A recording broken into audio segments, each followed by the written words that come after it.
용한 무당 아줌마는 내가 무당이 될 거라고 했다. 여름이 다 저물어가는 가을에 있었던 일이네요.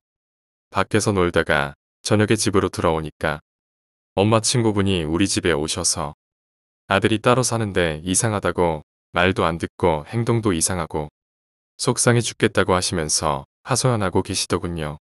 그렇게 한참을 우시다가 가시고 그날 밤 꿈을 꾸는데 처음 보는 남자가 끝이 보이지 않는 계단을 계속 오르락내리락 해요. 반대쪽으로 달려가다가 뭔가에 놀래서 다른 방향으로 뛰어가고 그쪽으로 뛰어가다가 또 뭘 보고 놀랐는지 반대 방향으로 뛰어가는 걸 계속 반복해요. 근데 뛰어다니는 남자의 목과 팔이 어느 순간부터 보이지 않아요. 어딨지? 하고 찾고 있는데 툭 하고 제 두 손에 떨어지는 피에 절은 남자의 머리. 그 순간 눈을 떴어요. 식은 땀에 젖을 대로 젖어서요. 시간을 보니 눈 감은 지 1시간도 안 된 시각. 창밖에는 찬바람이 휘몰아치는 소리가 들리고 잠이 안 와서 거실로 나와서 식탁 의자에 앉았는데 어스름하게 파란빛이 스며든 거실 한 구석에 하얀 롱피스를 입은 젊은 여자가 서 있더군요. 긴 생머리에 얼굴은 표정이 없고요. 가까이 다가가서 보니 팔이 한쪽이 없어요. 게다가 머리가 깨져서 죽었는지 귀를 뒤집어 쓴 몰골이었어요. 바로 앞에 가서 물끄러미 말없이 바라보다가 입을 열었어요. 언니 억울한 거지? 말없이 고개 끄덕끄덕 하는데 끄덕끄덕 할 때마다 머리에서 피가 바닥으로 떨어져 번져요. 억울해 억울해 하면서 입을 벙긋벙긋 하는데 입에서도 피가 한 움큼 나왔어요. 계속 억울해 억울해 하면서 한 맺힌 소리를 내뱉더군요. 그렇게 얼마나 서 있었을까? 전화벨 소리에 놀라서 고개를 돌렸다가 뒤돌아보니 없더군요. 피바다를 이루던 바닥도 깨끗했고요. 그 다음날 아줌마가 다시 오셨어요. 지갑을 열어서 뭘 꺼내는데 안에 사진이 있었는데 제가 꿈속에서 봤던 남자였어요.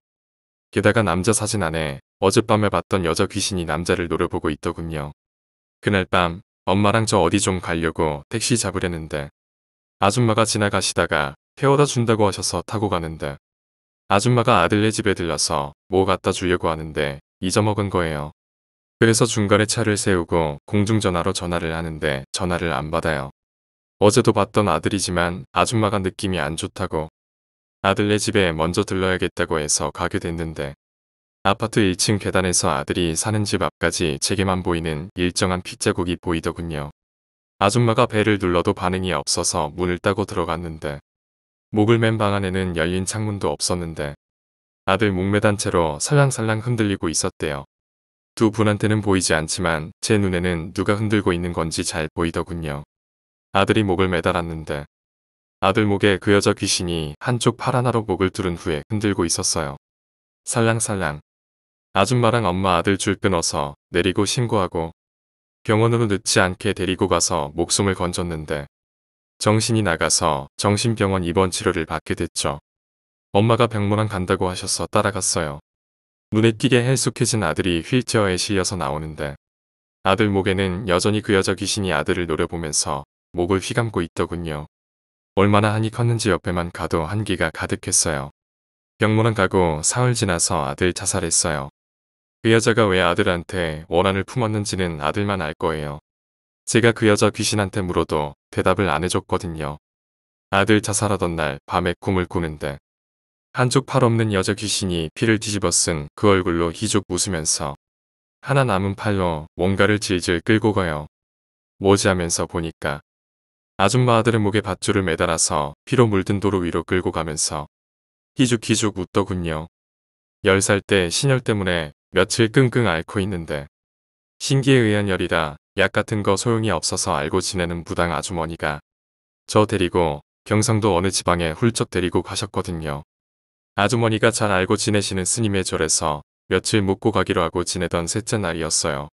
누군가 절 부르는 소리가 나서 아픈 와중에도 눈을 떴어요. 저절로 눈이 뜨이더군요. 문을 쓱 하고 밀어내고 나오니까 아직은 해 뜨려면 먼 어스름한 새벽이었어요. 파란 달빛이 절 마당에 아주 스선하게 펼쳐져 있는데 먼발치에 아이의 홀령이 서 있어요. 옷은 걸치지 않았고 알몸인데 연령은 2~3살 정도의 아이. 아이가 걷는 것도 아니고 스르륵 하고 오더니 제 손을 잡고서는 어디론가 데려가더라고요. 아이의 홀령이 이끄는 대로 따라가는데 옆방에 스님이랑 무당 아주머니가 얘기를 나누고 계시는 게 보였어요. 아줌마 아줌마 하고 불러도 안 들리시는 건지 못 듣는 건지 반응이 없더군요. 아줌마 이 아이가 따라오라는데 따라가도 돼요? 하고 계속 묻는데 방 안에서는 대답이 없어요. 어쩌지 하고 고민을 하고 있는데 아이 홀령은 자꾸 손을 잡아 끌어요. 그냥 가보자 싶어서 맨발로 따라 나서는데 아이 뒤를 보니까 꼬리가 보여요. 절 문을 열고 발을 앞으로 내딛는 순간에 가지마 가지마 누가 그래요. 그 순간 고개를 들어서 앞을 보니 낭떠러지예요. 절에서 수백 미터 걸어서 오면 계곡이 있거든요. 그 계곡 옆으로 한참 더 가다 보면 가파른 낭떠러지가 있는데 그 절벽 끝에 제가 서 있더군요. 흠칫하고 놀라서 발걸음을 돌렸는데 날 이끌던 아이의 홀령 뒤로 형체도 희미한 동물 홀령들이 수십 마리 떼를 지어서 절 노려봐요. 그때부터 죽자 살자 뛰기 시작했어요. 발바닥에서 피가 나고 하는데도 신경 안 쓰고 막 뛰다 보니 절 근처까지 왔어요. 절에 가려면 계단이 많아서 좀 쉬었다 가려고 큰 나무의 기둥 뒤에 숨어서 쉬고 있는데 어디서 응애응애 아기 울음소리가 들려요. 아주 절박한 도움을 원하는 그런 아기의 목소리. 아기 울음소리가 들리는 쪽으로 멍하게 따라서 갔는데 다시 아까 그 낭떠러지로 와 있더군요. 아까와는 달리 동물 홀령들은 안 보이고 애기 울음소리가 아래에서 들려서 내려다보니까 젊은 남녀가 바닥에 쓰러져 있는 게 보였어요. 남녀의 주위로 하얀 안개가 두 사람을 싸고 있었는데 그 하얀 안개 속을 보니 애기가 오들오들 떨고 있는 게 보였어요. 남녀의 주변에 아까 제 뒤에 있던 동물 홀령들이 모여 있고요. 애기 홀령은 그렇게 떨면서도 두 사람을 보호하려고 울어대더군요. 두 사람의 애기구나. 엄마 아빠 보호하려고 그러는구나. 신혈 때문에 먹지도 못하고 기운이 없어서 속으로 부르짖었어요. 차라리 날 잡아가라고. 두 사람은 놔두고 날 잡아가라고. 동물 홀령들이 일제히 위에 있던 절 노려보더군요. 하나둘씩 스스슥 하고 올라와서 제 주위를 둘러싸는데 멀찍이 떨어진 곳에서 누군가 호통을 치면서 세 분이 뛰어오시더군요. 무당 아주머니랑 스님이랑 또 다른 스님분. 동물 홀령들이 그 일깔에 놀라서 다 흩어지고 아주머니가 저 부축해 주실 때 아래를 보라고 손짓을 하고 나서 잠들었다고 해요. 3일 내리 잠만 자다가 4일째 되는 날 어디 아팠냐는 듯이 멀쩡하게 일어났대요. 나중에 집에 오는 길에 아주머니가 얘기를 해주셨어요. 그 부부 몇 시간만 더 늦었으면 저체온증으로 죽었을 거래요. 제가 발견한 그날이 그 부부 아기가 죽은 지 1주년 되는 날이었대요. 부부가 아이를 잃고 나서 그 슬픔을 빨리 덜어내고 아이를 놔줘야 아이의 홀령이 떠나는데 그 부부는 그러지 못해서 아기 홀령이 부모 주위를 떠돌고 있었답니다. 아이도 가엾고 부모도 가여워요. 11살 때 나이 차이가 상당히 많이 나는 사촌 언니가 놀러 왔더군요. 때마침 방학이기도 해서 사촌 언니를 따라서 올라갔는데 집이 어촌인데 작은 곳은 아니고 어느 정도 규모가 있던 어촌이었어요. 딱히 겉으로 봤을 때는 집에 전혀 문제는 없어 보였어요. 언니 시부모님이 집 여기저기에 부적을 발라놓기는 하셨는데 사입이 무당한테 얻어온 가짜 부적이라 효능은 전혀 없더군요. 정말 실력 있는 분들이 순수 만든 부적은 힘이 강하거든요. 부적에서조차 그분들의 기가 느껴진답니다. 여기저기 잡귀가 보이는데 그다지 크게 문제될 만큼은 아니었어요.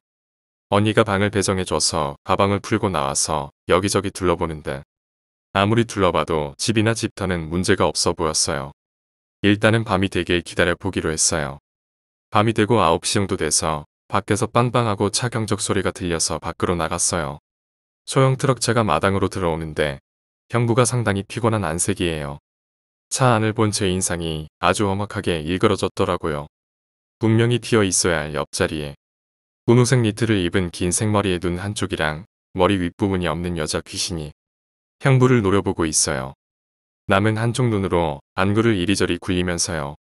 형부가 차에서 내리고 집으로 들어오는데 그 귀신한테 말 걸어보려고 했지만 바로 사라져버려서 그냥 집으로 들어왔어요. 그때부터 집의 공기가 이상하다는 게 느껴졌어요. 분명히 조금 전까지 그렇지 않았는데 형부가 집에 들어오면서부터 집안의 기운이 스산하더군요. 일단은 아무런 내색 없이 지켜보기만 하고 밤이 돼서 잠자리에 들고 자정이 지난 후 일어나서 안방으로 향했어요. 언니가 매일 악몽을 꾼다고 해서 방으로 갔더니 아까 봤던 여자 귀신이 부부 발끝에 서서 눈에서 파란 섬광을 내면서 노려보고 있어요.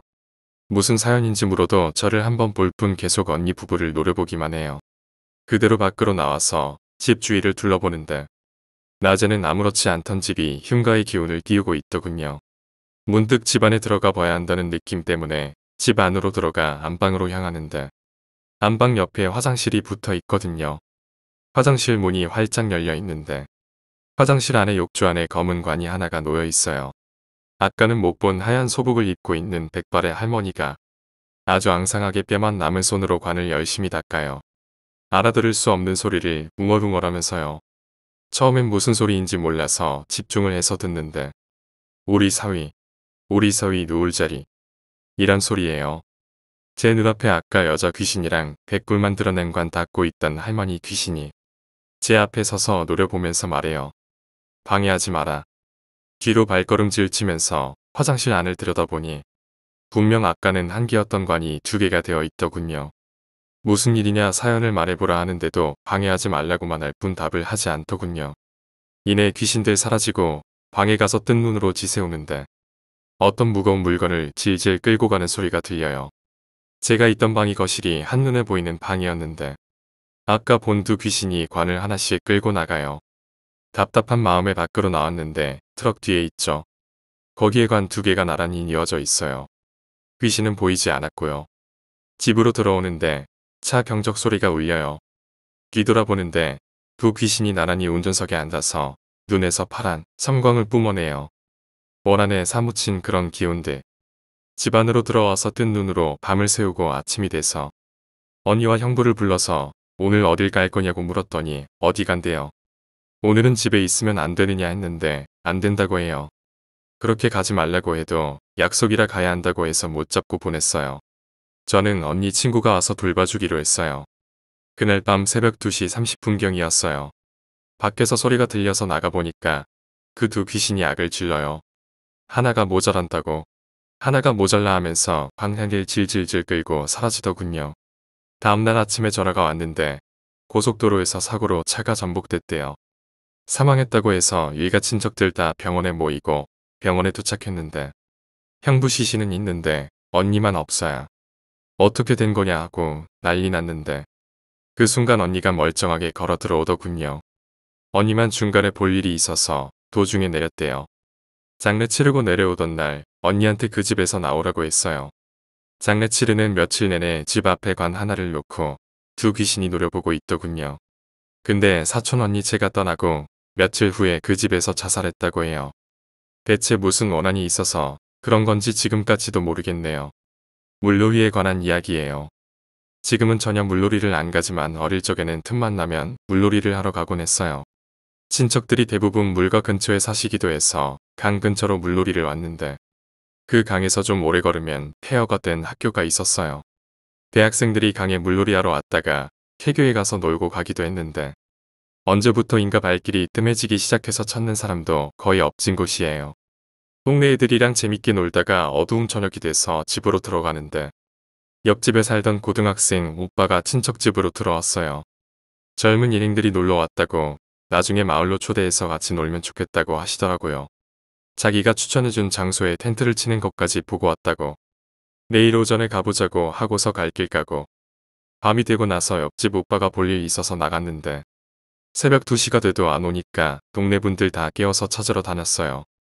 저 역시 이상하게 추운 날씨도 아닌데 한기를 느껴서 잠도 못 자고 어른들 틈에 끼어서 찾으러 다니다 어느 순간 보니까 저 혼자인 거예요. 혼자서 걷다가 낮에 놀던 강을 다리 위에서 내려다보는데 강물 위에 네 사람의 머리가 둥둥. 머리만 그렇게 떠 있었어요. 가까이 가서 보려고 내려가서 보는데 얼굴이 아주 새파래요. 말 그대로 머리만 둥둥 떠서는 동시에 왼쪽 손을 올려서 강 안으로 들어오라고 하듯이 손을 앞뒤로 흔들어요. 물귀신한테 홀리면 안 된다고 누누이 들었던 터라. 도망쳐 나와서 뛰다 보니까 폐교 건물이에요. 폐교 안에서 비명 지르는 젊은 남녀 목소리도 들리고 간간히 옆집 오빠 목소리도 들리더군요. 제가 오빠 이름을 부르니까 옆집 오빠가 다 쓰러져 가는 폐교 건물 입구를 열고 나오더군요. 좀 헬스케진 얼굴로 오빠가 나오는데 여기까지 어떻게 찾아왔냐고 하면서 저 사람들 꽤 재밌다고 하면서 너도 같이 놀래? 라고 했어요. 싫다고 했더니 괜찮다고 하면서 좋은 사람들이라고 그 사람들 이름을 막 불러요. 안 나오니까 오빠가 다시 폐교 안으로 들어가는 거예요. 어쩔 수 없이 살짝 따라가서 문 앞에 서 있는데 오빠 뒤로 사람들이 따라서 나왔어요. 오빠, 빨리 뛰어. 하고 소리 질렀더니 오빠가 영문도 모르고 헐레벌 뛰어서 나오고 오빠 나오자마자 바로 문을 닫아 버리고 나서 오빠 데리고 마을 근처까지 죽어라 달려왔어요. 아까 강에서 본 그 물 귀신들이 물에 흠뻑 젖은 채로 오빠 뒤로 기어서 따라 나오고 있었어요. 입에서 물을 왈칵왈칵 내뱉으면서요. 날이 밝은 후에 오빠가 봤다던 젊은 일행들 찾아갔는데 사람이 있었다는 흔적이 없어요.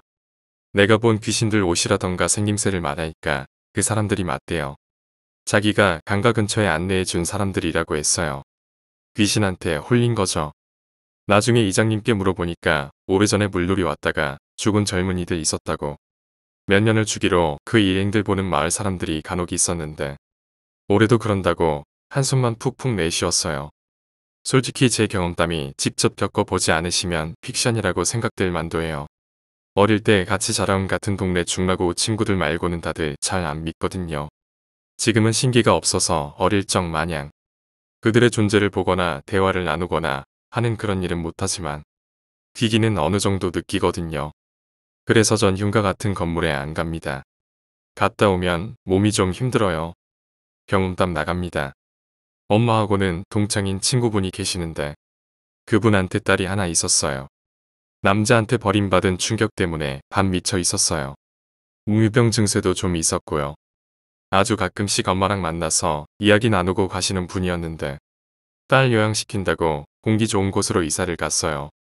시내하고는 그리 멀지 않은 곳에 전원주택으로 가셨는데 놀러 오라고 하셔서 엄마랑 다른 친구분들이랑 저 이렇게 해서 갔는데 집이 참 이쁘더군요.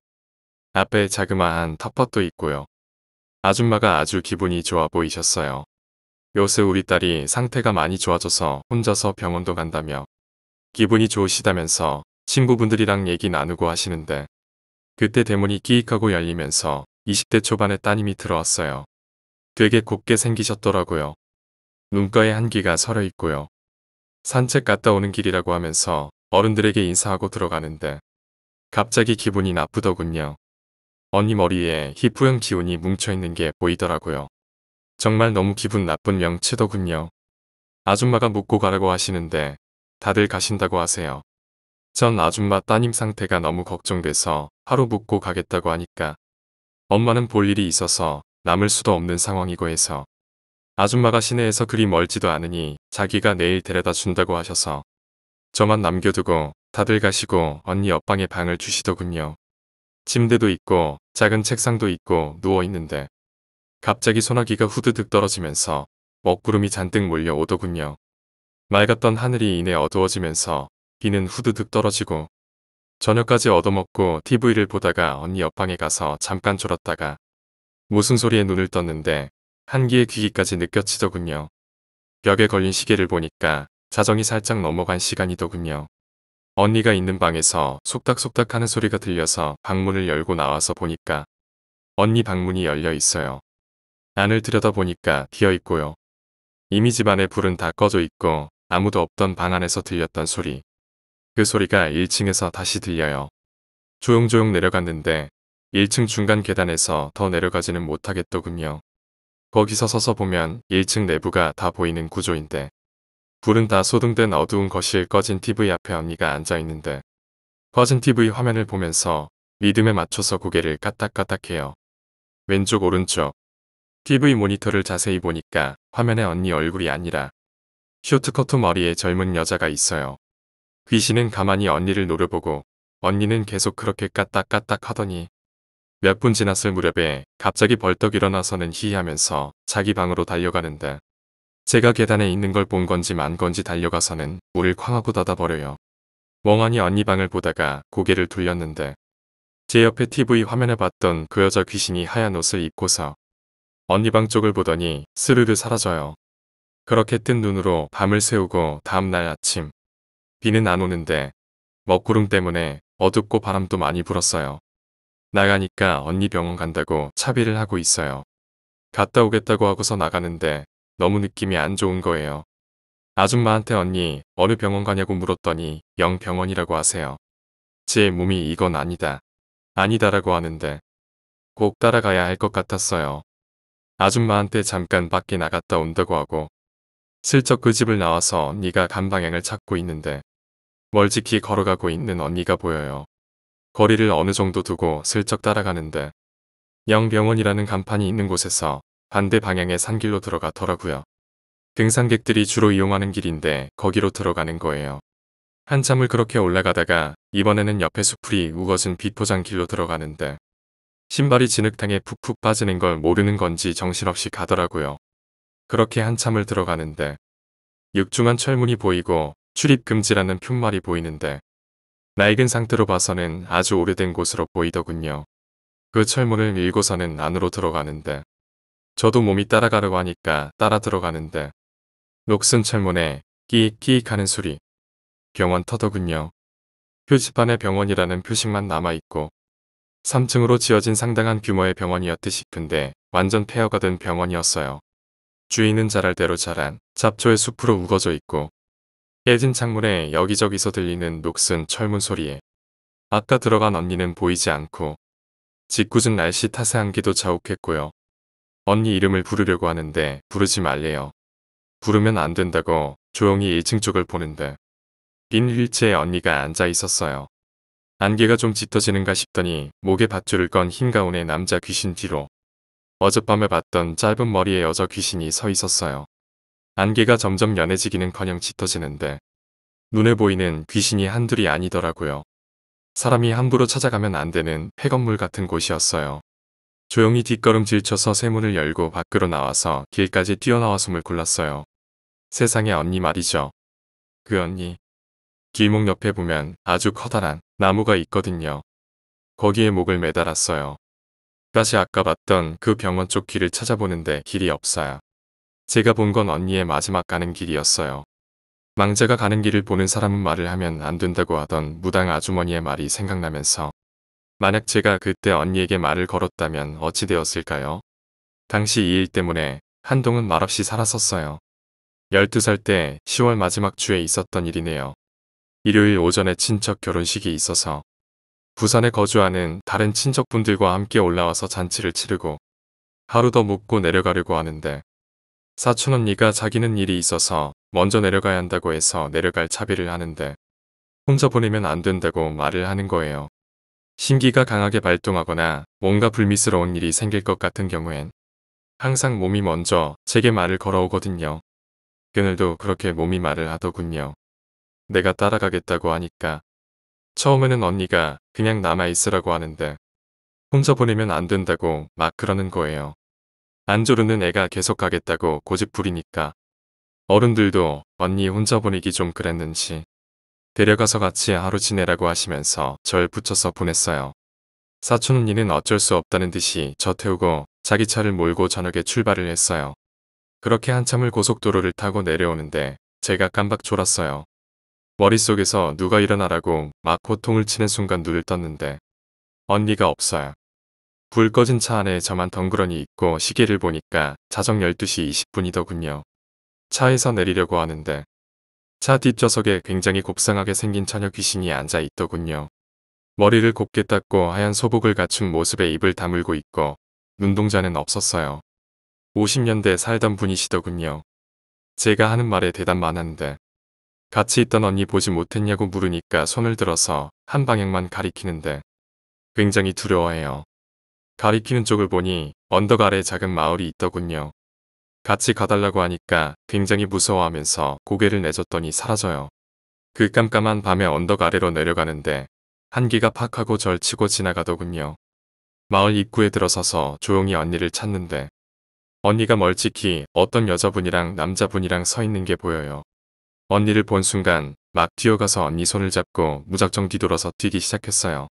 언니가 너 왜 그래 하는데 아무 말하지 말고 무조건 뛰라고 하니까 그때부터는 언니도 이상하다고 느낀 것 같아요. 죽어라 뛰어서 차에 올라탄 다음 빨리 시동 걸어서 가야 한다고 재촉을 하니까 언니가 이상해 하면서도 차에 시동을 걸고 달렸어요. 언니가 너 왜 그러냐고. 굉장히 좋은 분들이던데. 길도 잘 가르쳐 주시고 하루 묵고 가라고 하시기까지 하더라 하면서 얘기를 하더라고요. 언니, 지금부터 내가 얘기하는 거 잘 들어.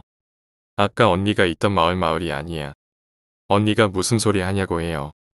거기 사람들 생매장당해서 묻힌 자리라고. 게다가 아까 언니랑 있던 사람들 사람이 아니야. 귀신이야. 언니 눈에는 안 보이니까 모르지만 아까 그 귀신들 언니 보면서 낯을 치켜들더라. 게다가 귀신들이 한둘이 아니었어. 언니가 멍해서는 아무 말도 못하고 계속 운전을 하는데 이상하대요. 길을 잘못 든 것 같대요. 아까부터 계속 같은 데를 도는 것 같다고 하는 거예요. 주위를 둘러보는데 차가 계속 한 자리를 돌고 있는 거예요. 이상하다 이상하다 언니가 그러는데 이상한 소리가 들리는 거예요. 분명히 고속도로 한복판을 달리고 있는데 주변에는 지나가는 차도 없었어요. 백미러를 보는데 소리의 이유를 알겠더군요.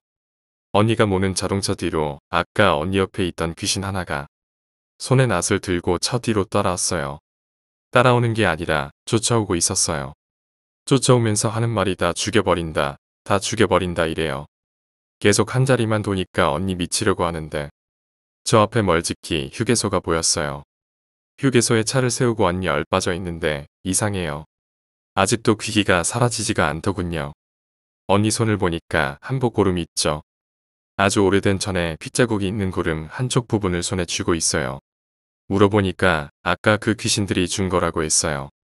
게다가 어두워서 앞을 둘러보는데 자세히 보니까 휴게소가 아니라 시커멓게 탄 폐건물 앞이더군요. 마을에서 본 귀신들이 하나둘 폐건물 안에서 나와요. 다시 제자리로 온 거죠. 아까 언니가 마을이라고 믿었던 그 장소로요. 언니한테 빨리 차 돌리라고 해서 다시 차를 뒤로 돌려서 도로를 타고 달리기 시작하니까 아까처럼 낯을 든 채로 고속도로를 스스하면서 쫓아와요. 손에 쥐고 있던 그 고름 창밖으로 던져버리고 달리는데 아까처럼 한 자리만 도니까 언니가 울려고 하고 멀찍이 아까 뒷좌석에 있었던 처녀 귀신이 손으로 어느 방향을 가리켜요. 언니한테 그 방향을 가르쳐주고 뒤를 보는데 안개 같은 게 보이더니 한순간 휙 하고 사라지더군요. 그렇게 나와서 진짜 불이 환하게 켜진 휴게소에 차를 세우고 얼빠진 언니 챙기면서 아까 길을 가르쳐준 처녀 귀신 생각하는데 표정이 굉장히 슬퍼 보였어요. 산을 끼고 있는 고속도로 같은 경우 특히나 사람이 억울하게 죽어서 묻힌 아무도 모르는 그런 장소를 지나갈 경우 더러 헛개비 보는 분들이 계시는데 언니 같은 경우 아주 제대로 홀린 경우였죠. 지금도 사촌 언니는 절대 밤에는 고속도로 운전을 안 해요. 원래 귀신의 존재를 안 믿는 사람인데 저 일 겪은 후로는 사람이 싹 변했어요. 밤에 고속도로를 달리다 보면 귀신들 정말 많이 보여요. 지금은 안 보이지만 그때의 경험들 생각하면 저도 웬만해서는 밤에 고속도로 타는 건 좀 싫네요. 그날도 오늘처럼 아주 후덥지근한 날씨였어요. 해가 저물어가는 저녁에 사촌 언니가 급작스레 연락도 없이 절 찾아왔어요. 사촌 언니 선배에게 무슨 일이 있는지 제 도움이 필요하다고 찾아온 거예요. 고속도로 사건을 겪은 후라 언니도 귀신의 존재에 대해서 믿게 된 뒤라서 절 찾아온 거 보니 심상치 않더군요. 엄마한테 말하고 사촌 언니 차를 타고 출발을 했어요. 가는 내내 언니도 아무 말 안 하고 저 역시 묻지도 않고 조용히 언니가 가는 대로 가는데 도시를 빠져나와서 시외 쪽으로 나가요. 그렇게 가다 보니 작은 동네가 나오고 거기서 좀 더 가는데 아담한 집이 나오더군요. 해는 이미 저 문 뒤라 깜깜한 밤이 되어 있었고 그 집 앞에 차를 세우고 문을 열고 내렸어요. 언니가 옆에 와서 얘기를 해주려고 하는데 말 안 해도 알겠더군요. 언니, 이 집 애가 없어졌네. 게다가 다른 집에도 같이 이 집 애랑 잡혀있네. 이러니까 언니가 상당히 놀래요. 없어졌네도 아니고 잡혀있네라고 하니까 입을 못 다물고 쳐다봐요. 같이 들어가는데 이 집 애의 부모와 다른 집 애의 부모 내외 그리고 경찰 두 분과 동네 분들이 모여 계세요. 집주인 네 분과는 학교 선후배지간이고 친하게 지내는 사이라 평소에도 자주 연락을 하고 언니와 막연하게 지내는 분들이었어요.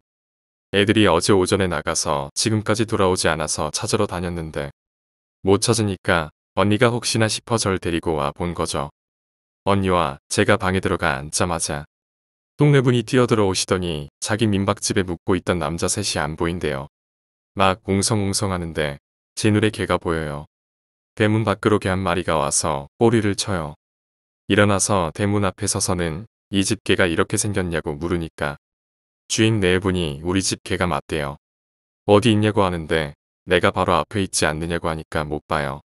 개가 죽은 거죠. 죽은 개라 홀령뿐이니 보일 리가 없는 거죠. 죽었네요. 이 녀석 불쌍한 것. 이러니까 네 분이랑 다른 분들 웅성웅성하시고 너 어디서 왔어? 민재는 따라오라는 신용을 해요. 말없이 따라 나서는데 작은 언덕 하나를 지나서 산 중턱으로 가요.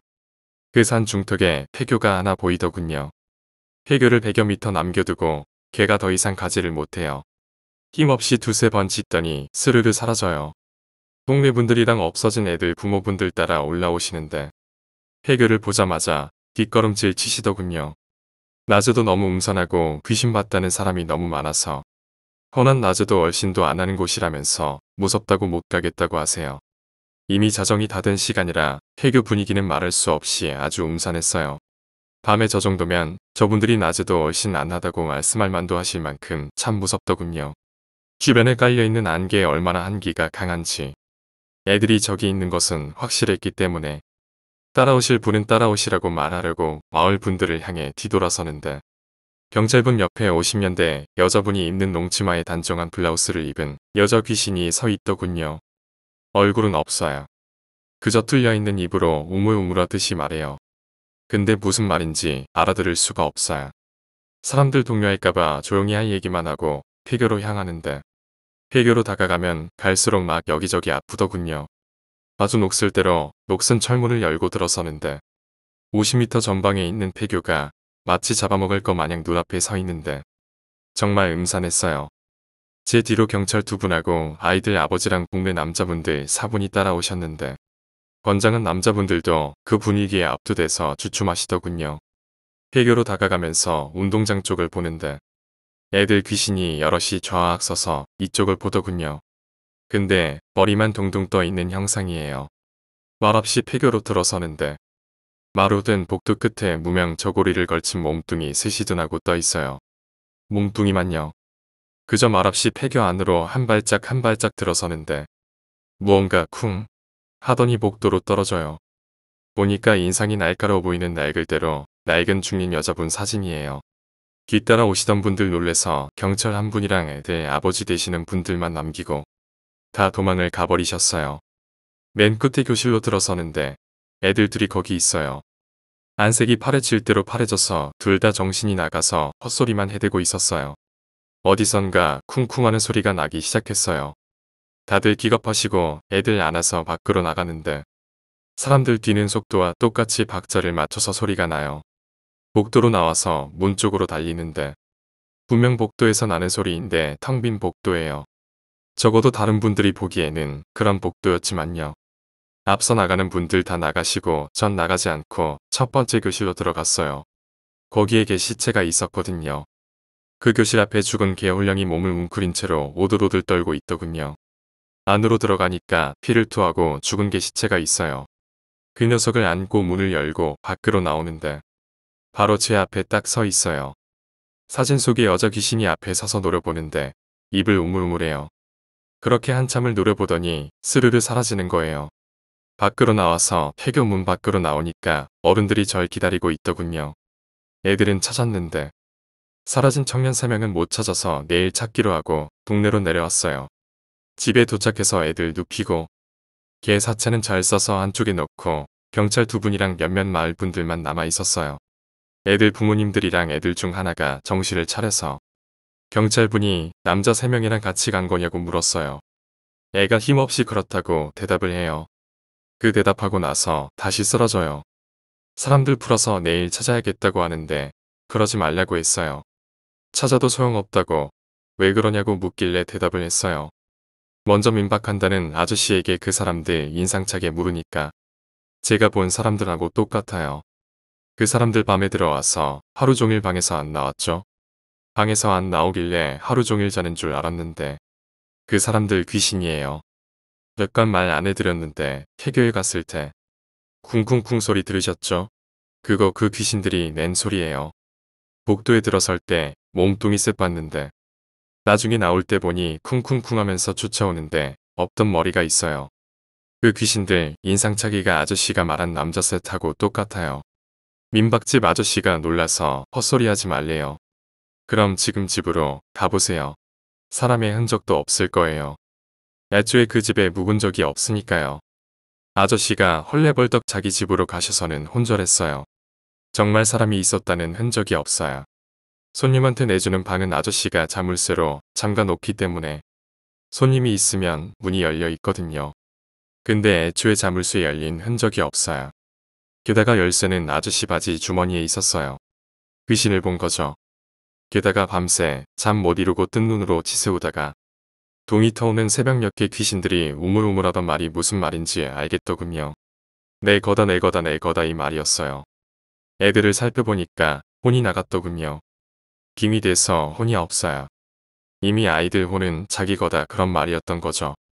애들이 눈을 뜨자마자 광분을 하고 미친 듯이 소리를 지르고 이유도 없이 물건을 파손했어요. 김이에 대해서는 제가 할 수 있는 일이 없었기 때문에 무당 아줌마께 연락을 취해서 무당 아줌마랑 테마의식 하시는 스님분 두 분 오셔서 한바탕 난리도 아니었어요. 옆에서 지켜보는데 귀신이 어찌나 독한지 두 분도 설레설레 진담을 다 빼세요. 며칠 내내 그렇게 해서 떼어내기는 했는데 이때 일 생각하면 정말 지금도 식은땀이 나요. 여름방학이 다 끝나가던 시점에 옆집 대학생 언니가 놀러 간대요. 공부 안 하고 놀러 간다고 호통을 치시는데도 가겠다고 하니까 더 붙잡지도 못하고 보냈어요. 일행들이 몰고 온 봉고차를 타고 떠나고 이틀 후 밤에 동네 슈퍼에 갔다가 집으로 들어오는 길에 먼발치에 초췌한 모습의 언니가 보여요. 언니 왔나 보네 하고 집으로 들어왔는데 다음 날 아침에 그 집을 지나가는데 문이 잠겨 있어요. 어떻게 갔나 보다 하고 저는 제 일 보러 갔어요. 근데 밤에만 언니가 집에 들어가는 걸 볼 뿐이지 그 외 다른 시간대에서 본 적이 없어요. 3, 4일 지나도 항상 밤에 들어오던 그 시간에만 들어오는데 아무리 생각해도 이상하거든요. 죽은 사람도 아니고 귀신이면 금방 알았을 텐데 정말 귀신은 아니었거든요. 5일째 되던 날 밤에 언니 집 앞에서 기다리는데 늘 오던 그 시간에 언니가 들어와요. 들어오는데 하반신이 없어요. 상반신만 둥둥 떠서는 스르륵 하고 오더니 자기 집으로 문을 통과하듯이 들어가요. 죽어서 홀령이 된 거라면 내가 알 텐데 분명 죽은 건 아니에요. 다음 날 밤에도 그 시간에 언니가 전날 밤과 똑같은 모습으로 스르르르 와서는 문으로 흡수하듯이 들어가요. 자세히 보니까 언니 뒤로 가느다란 끈 같은 게 희미하게 없어질 듯 말 듯 달려 있어요. 생명이더군요. 그러니까 아직 죽은 건 아니고 생과 사의 갈림길 사이에 놓인 상태인 거죠. 유체이탈과 비슷한 경우인데 저는 그때 처음 생명을 봤어요. 다음날 역시 언니가 들어오는데 전날보다 끈이 더 희미해진 게 가망이 없어 보여요. 언니 하고 부르는데 알아듣지를 못해요. 생명 같은 경우에는 완전히 죽은 홀령이 아니라서 자각을 못하기 때문인지 절 지나쳐서 자기 집으로 스르르륵 하고 들어가요. 언니를 본 건 그날이 마지막이었어요. 그 다음 날 밤 언니네 집 앞에서 언니네 부모님을 마주쳤어요. 사고가 났는데 어디서 죽었는지 딸내미 시신을 못 찾겠대요. 같이 간 다른 사람들 시신은 찾았는데 우리 딸만 안 보인다고 막 우세요. 그렇게 울고 계신데 그때 검은 옷을 입은 사자가 와서는 지체 말고 두 분 가야 한다고 하면서 두 분을 모시고 떠나는데 가면서 하염없이 우시면서 가세요. 그분들도 돌아가신 거죠. 며칠 뒤 친척분들이 집에 와서 정리하러 오셔서 얘기하시는데 언니가 타고 간 차량이 고속도로 절벽에서 추락을 하는 바람에 전부 사망했어요. 언니 시신만 못 찾았다고 했어요. 그 소식을 듣고 딸 시신이라도 찾겠다고 부모님들 차 몰고 가시다가 트럭이랑 충돌 사고 나서 그 자리에서 사망하신 거였어요. 언니 생명이었을 때 조금만 일찍 찾았더라면 아마 살 수 있었을 것을 그렇게 수명이 다해서 가는 건지 제가 거기를 떠나서 다른 동네로 이사 갈 때까지 언니 시신은 못 찾은 걸로 알고 있어요. 백골이라도 찾아서 묻어주면 좋을 텐데 10살 때 절에서 며칠 묵고 있을 때 낮에 등산복을 입은 젊은 남녀 일행분들이 오셨어요. 그분들 갈증도 해소하고 잠깐 쉬는데 스님이 어디 가세요? 그분들 말이 어디로 해서 거기로 갑니다라고 얘기를 했어요. 스님이 좀 놀래시더니 거기로 가시거든 해가 떠 있을 때 가시라고 하셨어요. 그분들이 왜요? 하고 되물으니까 스님이 말씀하시던 게 거기가 산세가 좀 험해서 처음 오시는 분들은 좀 어려운 길이기도 하고 숲이 많이 우거진 곳이라서 길 잃기도 쉽다면서 해가 지면 열의 아홉은 길을 못 찾는데요. 꼭 해가 떠 있을 때 지나가시라고 신신당부를 하세요. 그분들은 웃으면서 걱정도 많으시다고 하면서 조심하겠다고 하면서 갈 길 가시는데 스님 표정이 참 불편해 보이세요. 그날 밤 꿈을 꾸는데 제가 깜깜한 숲 한가운데에 혼자 서 있어요. 갑자기 안개가 사방에서 절 잡아먹을 듯이 달려들고 전 살려고 막 도망을 쳤어요. 뒤에서 스산한 바람 소리에 귀신들 울음소리까지 섞여서 들리고 정신없이 앞만 보고 달리기만 하는데 귀신 울음소리에 여자 목소리가 살려줘 라고 하는 단말마에 비명소리가 섞여 있어요. 놀라서 딱 멈춘 순간 비명을 지르면서 눈을 떴는데 낮에 봤던 그분들이 말하던 등산로 입구예요. 그것도 맨발로 나이가 너무 어려서 신을 안 받으려고 발버둥 칠 때마다 신병을 크게 앓아서 뭉유병 환자처럼 산을 돌아다닌 경험이 몇 번 있었지만 이번처럼 도중에 의식을 차린 적은 없었어요. 몸을 돌려서 절 쪽으로 향하는데 앞에서 호통을 쳐요. 그쪽을 보니까 웬 노파 한 분이 호통을 치세요. 내가 여기까지 데려왔으면 얼른 산으로 들어가서 사람들 어서 데리고 나와. 늦기 전에 얼른 하시는데 누구시냐고 묻고 싶은데 입이 안 열려요. 안개 속에서 누가 불러도 대답하지 말고 이 말을 끝으로 사라지셨어요. 어쩔 수 없이 그 우원 중에 산으로 맨발로 오르는데 나중에 내려와서 보니까 발바닥이 피로 범벅돼 있더라고요. 숲이 우거진 곳이라서 달빛도 안 보이고 어두컴컴한 곳을 걷다 보니 앞길 말고 옆길이 보이는데 발이 저절로 거기로 향해요. 한참을 걷다 보니 짙은 안개가 자욱하게 펼쳐져 있는데 거기로 저절로 발이 갔어요. 안개를 뚫고 들어가는데 다 쓰러져 가는 낡은 오두막집이 보여요. 거기로 가서 문을 여는데 안에서 비명소리가 들렸어요. 낮에 봤던 그분들이었어요. 그분들 귀신을 봤는지 너도 귀신이지. 철로가 하길래 뒤로 돌아서 주위 풍경을 살펴보는데 그 짙은 안개 속에 귀신이란 귀신은 다 모여 있더군요. 일제히 오두막집을 향해 있는데 자기들이 들어갈 육체를 탐하고 있어요. 귀신 하나가 제 몸으로 들어올려다가 강한 기 때문에 튕겨나가요. 안 되니까 전 포기하고 뒤에 계신 분들을 노리는데 빨리 데리고 나가야겠더군요.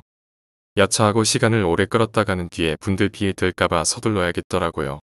낮에 절에서 본 아이라고 얘기하고 지금 여기서 안 나가면 큰일 날지도 모른다고 설명을 한 다음 지금부터 여기서 나갈 건데 안개 속에서 어떤 말이 들려도 절대 대답해서도 고개를 돌려서도 안 된다고 이른 다음 절 따라서 나오셨어요. 바람 소리에 귀신 울음소리.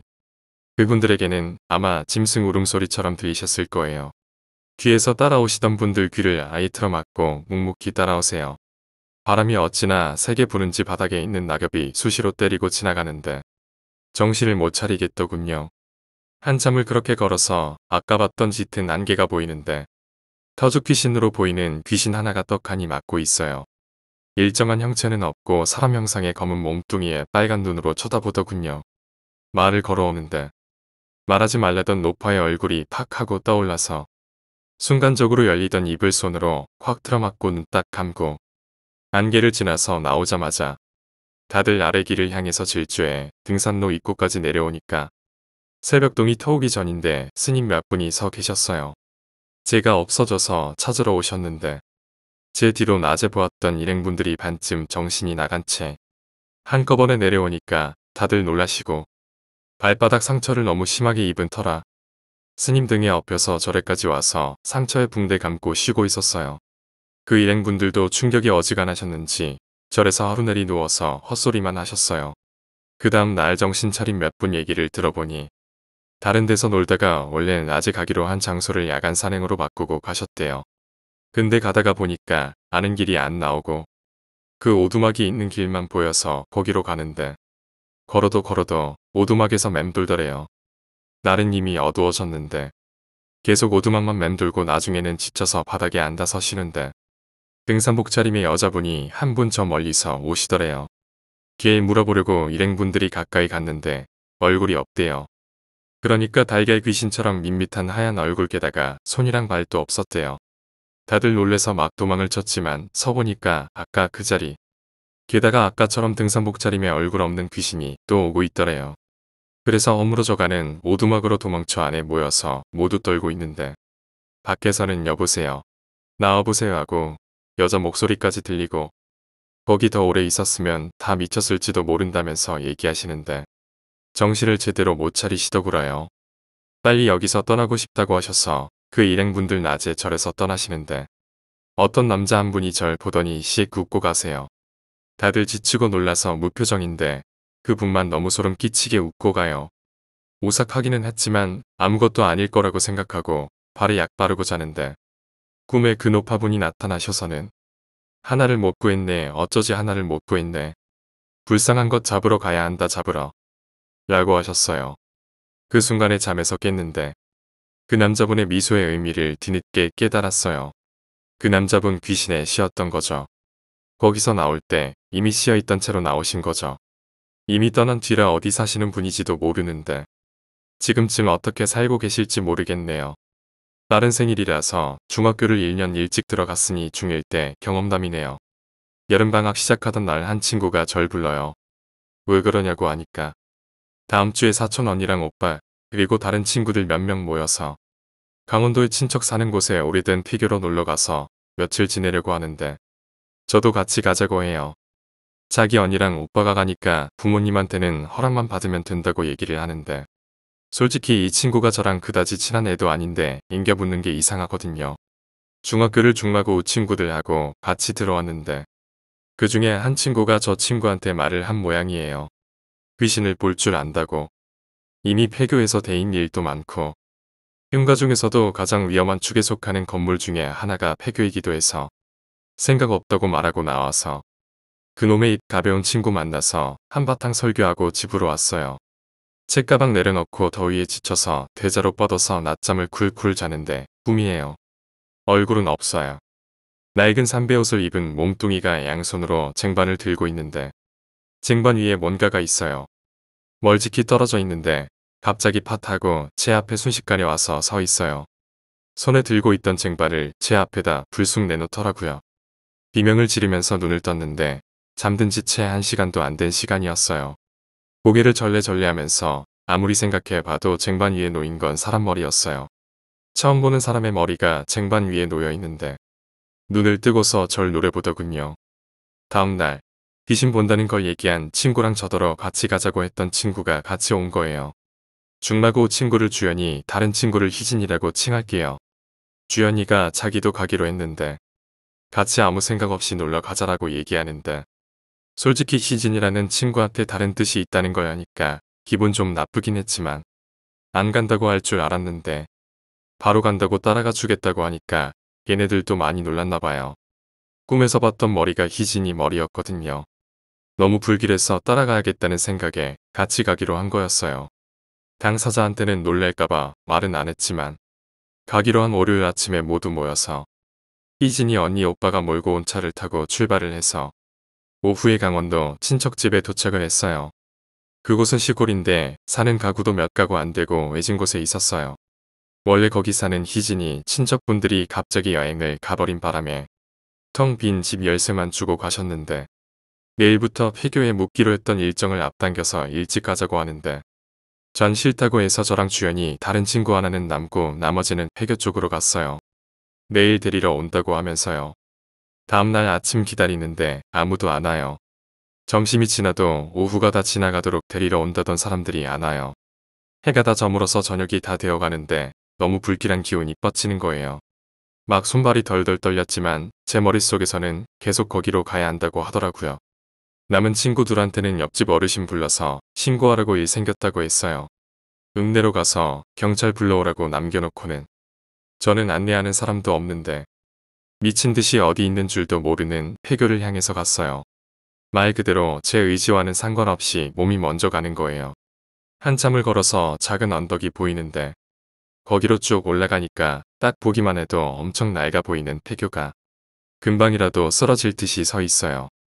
창문이고 문이고 성한 건 하나도 없고 이미 해는 질 대로 져서 밤이고 교문이었을 것 같은 입구를 지나서 안으로 들어가니까 타고 왔던 차가 보이는데 창문은 뭔가를 꺼내려고 했는지 흐트러진 모양새대로 그대로 열려있고 사람은 없어요. 옛적에는 복도였을 그곳에는 온갖 잡동사니가 널브러져 있고 복도로 들어서자마자 비가 후드득 쏟아져요. 삐걱삐걱대는 소리가 어두운 복도에 울리는데 아래로는 지하로 가는 계단이 있었고 위로는 2층으로 올라가는 계단이 보이는데 2층 계단 쪽에서 흐느러진 웃음소리가 들리는데 정상적인 사람 목소리가 아니에요. 나이 든 여자의 탁하고 갈라진 목소리로 이쁜애 우리 딸하면서 누군가 깜깜한 계단 쪽에서 내려오는 소리가 들렸어요. 바로 눈앞에 보이는 지하로 내려가는 계단이 아니라 왼쪽에 있던 뒷문으로 몸을 돌려서 거기로 나가요. 학교 뒷산인데 보니까 무덤 두 개가 있는데 하나는 멀쩡한데 다른 하나의 무덤은 누군가 고의적으로 파헤친 건지 자연적으로 그런 건지는 모르겠지만 반 이상 봉분이 흐트러져 있어요. 교실로 들어가려고 몸을 돌렸어요. 계단 쪽이 어두워서 잘 보이지는 않았지만 머리를 길게 풀어헤친 여자가 서서 제 쪽을 봐요. 가까이 가서 보니까 희진이에요. 눈은 완전히 뒤집혔고 곱게 붓고 있던 머리는 막 산발에서는 입에서는 침을 흘리면서 서 있었어요. 옷은 완전 먼지투성이의 손에는 캠핑할 때 쓰려고 가져온 식칼을 들고 서 있는데 그 상태로 빤히 보더니 입을 열고 하던 말이 우리 딸 못 봤니? 목소리가 계단 위에서 들었던 그 목소리. 못 봤니? 대답 없이 그냥 서 있으니까 계속 못 봤니? 우리 딸 못 봤니? 물어보더니 갑자기 제 옆을 지나서 학교 뒤쪽에 있는 무덤 쪽으로 달려가서는 파헤쳐 있는 무덤을 식칼로 팍팍 찌르듯이 파요. 그 광경을 멍하니 보는데 지하 쪽에서 소리가 나거든요. 내려가 보니까 녹이 잔뜩 쓴 철문이 있어요. 밖에서 잠그는 구조인데 잠겨 있더군요. 계속 안에서 소리가 나서 문을 열었더니 희진이 언니랑 오빠, 다른 친구 이렇게 완전 어리 빠져서는 눈물 콧물 범벅이 돼 있어요. 나중에 얘기를 들어보니까 어제 폐교에 도착해서 비하는데 희진이가 혼자 둘러보고 오겠다고 가더니 한참 지나도 안 와서 자기들이 들어와 보니까 희진이가 방금 본 몰골대로에서는 자기들 쫓아오더래요. 문 밖으로 도망가려고 하니까 머리가 많이 으깨진 여자아이가 노려보고 있고 놀라서 도망 다니다가 지하로 급하게 들어와서 떨고 있는데 밖에서 잠그는 소리가 나더래요. 그래서 나오지도 못하고 갇혀있던 거래요. 1층으로 올라와서 나가려는데 뒤에서 그 갈라진 목소리로 우리 딸 못 봤니? 라고 하더래요. 돌아보니까 흑투니가 돼서는 식칼로 땅 파다가 자기 손을 찔렀는지 반대쪽 손에서 피가 줄줄 떨어졌대요. 그 순간 우리 딸 못 봤니? 못 봤니? 못 봤니? 하면서 무언가 갑자기 달려와요. 일행들 막 밖으로 달려서 도망가고 저 혼자 남아서 서 있고요. 앞서 도망가던 일행들 쫓아가다가 절 보더니 저한테 달려와요. 우리 딸 못 봤니? 하는데 그제야 얘기를 했어요. 방금 전까지는 몸이 말을 하지 말라고 해서 못했고 이제는 해도 된다고 해서 입을 열었어요. 아주머니 딸 저기 있네요. 하면서 교문 쪽을 가리켰어요. 거기에 어린 홀령 하나가 슬픈 표정으로 보고 있어요. 엄마 가자 하면서 손을 흔들고 있어요. 칼을 툭 하고 떨어뜨리더니 희진이 몸에서 혼이 빠져나와서 문 쪽으로 사라져요. 희진이는 그대로 쓰러지고 희진이 업고 내려가는 것도 힘들고 해서 차 안에서 사람들 올 때까지 기다렸다가 새벽에 경찰분이랑 일행들 마을 사람들 와서 같이 내려갔어요. 희진이는 정신을 못 차려서 병원으로 실려갔고요. 바로 짐 싸서 집으로 내려왔는데 방학 끝나고 학교로 가니까 희진이가 안 보여요. 무슨 일이지 하는데 하굣길에 주연이가 절 불러요. 같이 희진이한테 가자고 해요. 끌려가다시피 해서 간 곳이 희진이네 집. 희진이 나오는데 품에 안고 있던 인형을 보여주면서 우리 딸 이뻐요? 라고 하더라고요. 희진이 뒤에 학교에서 봤던 여자 귀신이 들려붙어 있더군요. 여자 귀신 뒤에는 아이 귀신까지. 기독교 집안이라 무당이나 스님 모셔와서 보여주고 싶어도 희진이 부모님이 하도 뭐라 하셔서 어쩌지도 못하고 희진이 계속 학교에도 못 나오고 결국에는 자퇴 처리했어요. 분명히 딸의 홀령에게 인도를 해줬음에도 왜 아이와 엄마 귀신이 같이 희진이에게 붙어 있던 건지 출발할 때 그렇게 가면 안 된다고 했는데 기어코 가서는 무당 아주머니한테 언젠가 희진이 이야기를 한 적이 있어요. 평생 귀신이 따라다니는 사주를 가진 사람도 있다는데 그런 사람들은 귀신들이 알아서 붙는다고 하셨거든요. 이진이도 그런 경우라고 말하시더군요. 귀신이 한번 몸에 들어갔을 때 편한 사람이 있다는데 이진이가 그런 케이스였어요.